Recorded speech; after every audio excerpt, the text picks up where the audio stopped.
สบายดีท่านผู้ชมพบกับรายการพิเศษอีกเช่นเคยท่านผู้ชมระยะผ่านมาทัวผักทัวลัดทัวปวงสนลาวบรรดาเผาเว้ารวมเว้าเฉพาะกองทัพเฮาได้จัดตั้งเฉลิมฉลองวันสั่งตั้งผักประชาชนปฏิวัติลาวครบรอบ70 ปี22 มีนา 1955 หา22 มีนา 2025 และยังสืบต่อสร้างผลงานด้านต่างๆคำนับพับต้นวันประวัติศาสตร์สำคัญของชาติของผักของกองทัพโดยเฉพาะวันสถาปนาสาธารณรัฐประชาธิปไตยประชาชนลาวครบรอบ50 ปีที่2 ธันวาคม 1975 หา 2 ธันวาคม 2025 และวันคล้ายวันเกิดประธานไก่สนพรหมวิหารผู้นำที่แสนเคารพรักของปวงชนลาวทั้งชาติครบรอบ105 ปี วันที่ 13 ธันวาคม 1920 หาวันที่ 13 ธันวาคม 2025 พร้อมทั้งสุ่มใส่จัดตั้งผันขยายมติกล่องประชุมใหญ่ครั้งที่ 11 ของพรรคโดยเฉพาะกระทรวงป้องกันประเทศได้กระเกี่ยมต้อนรับกล่องประชุมใหญ่ครั้งที่ 6 ขององค์คณะพรรคกระทรวงป้องกันประเทศในมม.นี้ท่านผู้ชมเวียกงานการเมืองแนวขีดเป็นเวียกงานหนึ่งที่สำคัญโดยถือเอาเวียกงานการเมืองแนวขีดสอดห้อยเข้าในของเขตเวียกงานเอาใจใส่ซี่นำพาศึกษาอบรมให้พนักงานนักรบเสริมซึมกำแน่นแนวทางนโยบายของภาครัฐแผนพัฒนาเศรษฐกิจสังคมแห่งรัฐ5 ปีครั้งที่ 9 มติกล่องประชุมใหญ่ครั้งที่ 5 ขององค์คณะพรรคกระทรวงป้องกันประเทศอย่างต่อเนื่องมื้อนี้รายการพิเศษจะนำเสนอความรู้สึกของสหายพลจัตวาปริญญาเอกฟองสมุทรพลธิราชหัวหน้าการทหารวิทยาคารเทคนิคการทหารซึ่งจะเป็นแนวใดนั้นโฆษกบุภาวันอินทวงศ์ร่วมสนทนา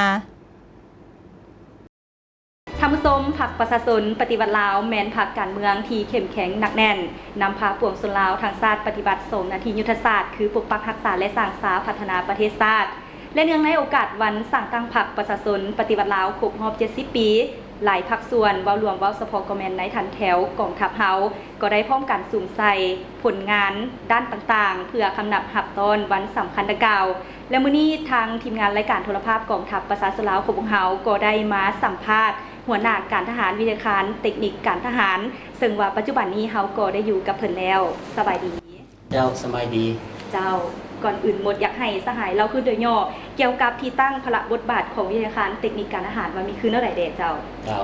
วิทยาคารเทคนิคการทหารแมนกลุ่มกองหนึ่งที่ขึ้นกับกระทรวงป้องกันประเทศอยู่ภายใต้การนำพาบัญชาโดยกรมรอบด้านของ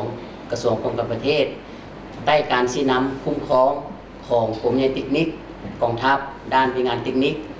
เป็นสถาบันศึกษาอบรมก่อสร้างบำรุงนายและพลทหารวิชาการเทคนิคและค้นคว้าวิทยาศาสตร์ด้านเทคนิคการทหารในกองทัพเฮาวิทยาการเทคนิคการทหารแม่นสถาบันศึกษาอบรมก่อสร้างบำรุงพนักงานวิชาเฉพาะเทคนิคของบรรดากรมกองรบขั้นวิทยาลัยมหาวิทยาลัยและก้าวไปถึงการก่อสร้างขั้นปริญญาโทปริญญาเอกโดยได้นำใช้หลักสูตรการเรียนการสอนมาตรฐานของกระทรวงศึกษากระทรวงศึกษาธิการและกีฬาก็คือของกรมวิชาเฉพาะที่เกี่ยวข้องของกองทัพเฮาวิทยาคารเทคนิคการทหารมีหน้าที่อบรมก่อสร้างพนักงานวิชาเฉพาะเทคนิคนับแต่ชั้นกลางขึ้นไปเพื่อรับใช้เป็นวิชาการในบรรดากรมกองรบที่มาจากกำลังหลวงกำลังท้องถิ่นในทั่วกองทัพพวกนี้ก็ยังได้จัดตั้งบำรุงพนักงานวิชาเฉพาะมีหน้าที่อบรมก่อสร้างพนักงานวิชาเฉพาะเทคนิคนับแต่ชั้นกลางขึ้นไปเพื่อรับใช้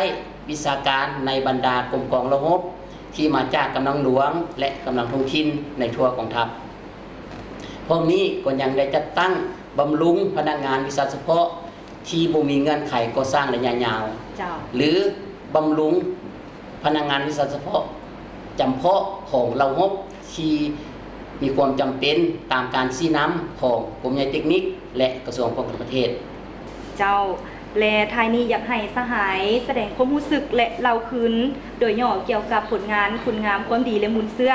ของการกำเนิดเติบใหญ่ขยายตัวของวันสั่งตั้งพรรคประชาชนปฏิวัติลาวขอเชิญตั้งแต่ได้กำเนิดเกิดขึ้นพรรคประชาชนปฏิวัติลาวได้สืบทอดภารกิจอันมีเกียรติสง่าของพรรคคอมมิวนิสต์อินโดจีน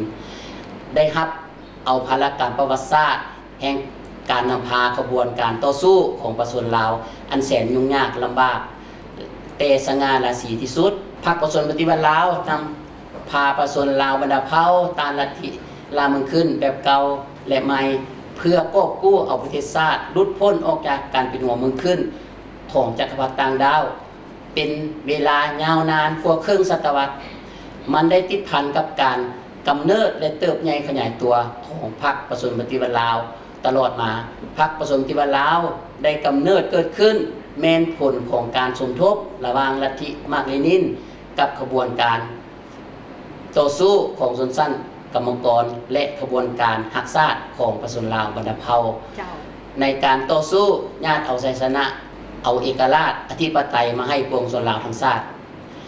ภายหลังสำเร็จการปฏิวัติชาติประชาธิปไตย1975พรรคประชาชนปฏิวัติลาวได้กลายเป็นพรรคกำอำนาจนั่นแม่นมากผลของการต่อสู้หลาย10ปีของพรรคและประชาชนลาวบรรดาเผ่านับแต่พรรค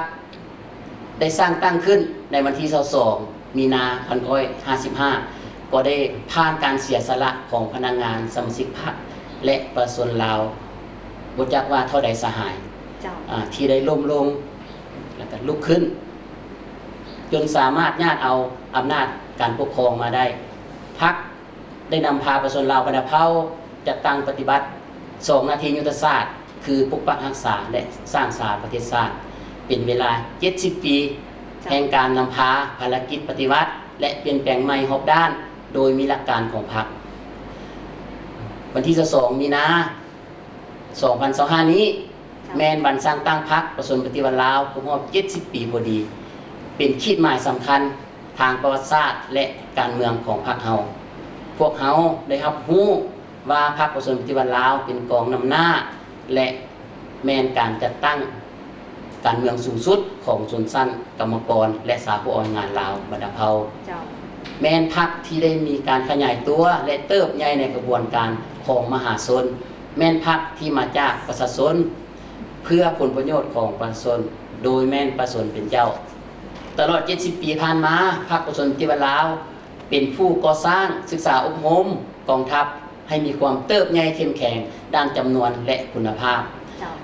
ก่อสร้างกองทัพเป็นกองทัพปฏิวัติมีแบบแผนทันสมัย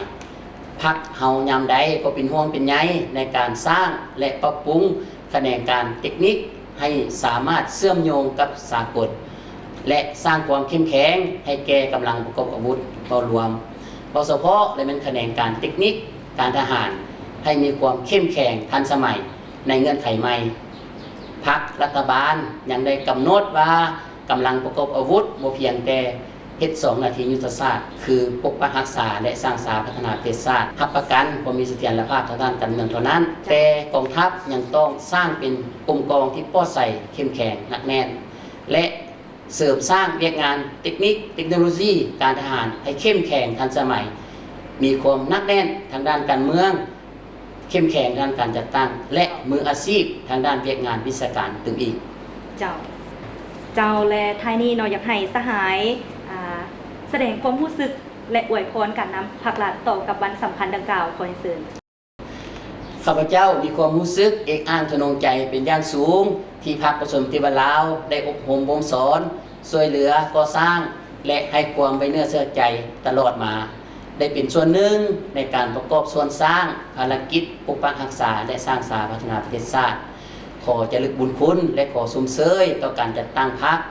ได้นำพาประเทศชาติให้มีความเจริญรุ่งเรืองก้าวหน้าตามแต่ละยุคสมัยเนื่องในโอกาสวันสร้างตั้งพรรคประชาชนปฏิวัติลาวครบรอบ70ปีนี้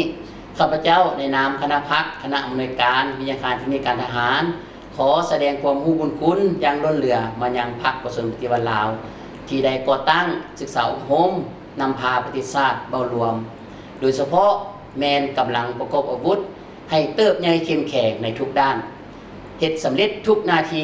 ที่พรรครัฐและประชาชนมอบหมายให้ในโอกาสอันมีความหมายสำคัญนี้ข้าพเจ้าขออวยพรไสอันประเสริฐมายังบรรดาการนำพรรครัฐ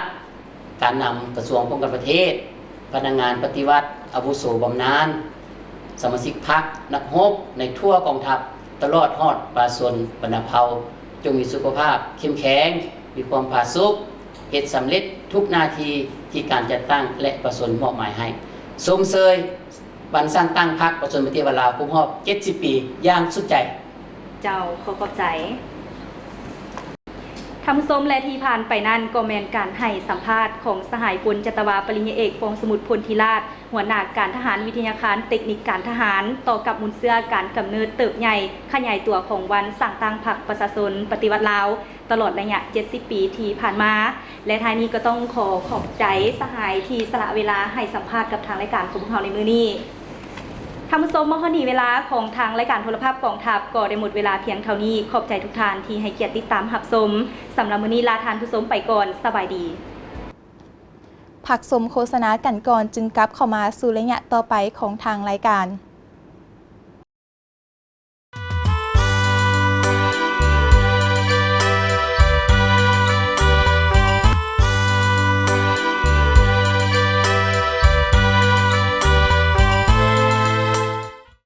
ที่ผ่านไปนั้นก็แมนบทสัมภาษณ์ความรู้สึกของสหายพลจัตวาปริญญาเอกฟองสมุทรพลธิราชหัวหน้าการทหารวิทยาคารเทคนิคการทหารมาฮอดนี้รายการพิเศษก็หมดเวลาเพียงเท่านี้เชิญท่านติดตามรับชมได้ใหม่ในวันและเวลาเดียวกันนี้สำหรับมื้อนี้สบายดี